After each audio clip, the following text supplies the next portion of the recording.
Tenho certeza que você vai ficar abismado com a informação que eu tenho para passar. Então eu vou estar passando agora para a tela do computador para você poder entender sobre essa tecnologia que foi perdida. Por exemplo, aqui nós temos essa imagem aqui, tá? Que é a Catedral Salamandra, né? É um tema gótico, mas foi constituída no ano 1200, tá? Beleza, aos olhos de quem é curioso, aos olhos de quem é turista, a pessoa vai achar bonito, vai bater uma ou duas fotos e vai embora. Agora, aos olhos de quem é cético, a pessoa começa a se questionar. Por exemplo, por que eles retrataram no ano 1200 um ser humano cuja cabeça está dentro de um capacete que está conectado a uma roupa que parece ser uma roupa de astronauta, tá? Inclusive, né, a primeira pegada do homem à lua foi praticamente a mesma semelhança dessa bota aí. Então você começa a se questionar, como é que eles tinham isso aqui no passado? Como é que eles fizeram? Será que dava pra eles imaginarem? Vamos imaginar que daqui a 750 anos, por aí, o homem vai pra lua, então ele deve usar mais ou menos esse equipamento. Deixa eu te fazer uma pergunta, você consegue imaginar como será o mundo daqui a 1000 anos? Eu tenho certeza que você não consegue, porque fizeram esse experimento no passado, na década de 60, perguntaram assim, como será o mundo em 80 anos? Aí eles desenharam carros voadores, até comida sendo teletransportada. Aí chegaram em 2020, 2021, tá lá, TikTok. E aí, qual vai ser? Então simplesmente não tem como adivinhar. Não faz ideia. Você não consegue nem imaginar como é que vai ser.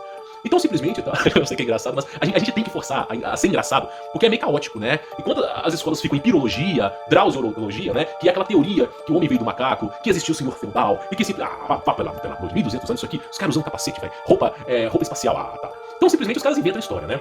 Aí eu queria falar uma coisa pra vocês. Na cultura americana, tá, eles estão discutindo sobre isso aqui. Isso aqui aparece em praticamente todas as civilizações. Tá? Toda civilização maia, Egito, tudo quanto é canto, tem sempre um ser desconhecido carregando um tipo de equipamento que ninguém faz ideia do que é, uma maleta que ninguém entende o que é aquilo. Só que, ao que tudo parece, esse ser carregando essa maleta aparece há 6.000 anos atrás, há 4.000 anos atrás, 3.000 anos atrás. Então começaram a falar que isso aí tinha a ver com viagem no tempo, tá? Inclusive aparece Nimrod, aparece Yarro, aparece um monte de seres do passado aí, tá? Carregando esses equipamentos, né? E aí o pessoal americano tá discutindo que se chama viagem no tempo. Eu já falei que a viagem no tempo, provavelmente ela é possível de ser feita. Porém, tem um pequeno detalhe. Deus não permite a bagunça nesse estilo no universo, tá? Por exemplo, o que mais o diabo queria era voltar no tempo e impedir Jesus de ser aquele que veio para nos salvar. Jesus cumpriu com o seu papel. Então o diabo, óbvio, que se tivesse viagem no tempo, ele iria ser o primeiro a se embocar nisso aí.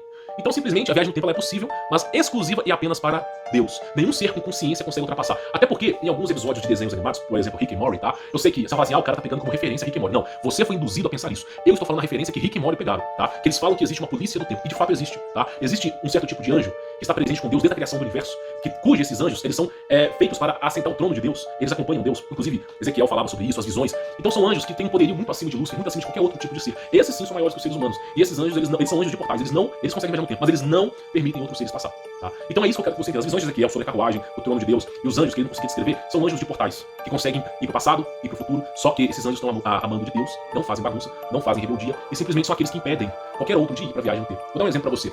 Teve dois casos, de tentativa de viagem no tempo. Teve mais, tá? Mas documentado foram dois. Então eles conseguiram mandar uma pessoa pro passado, tá?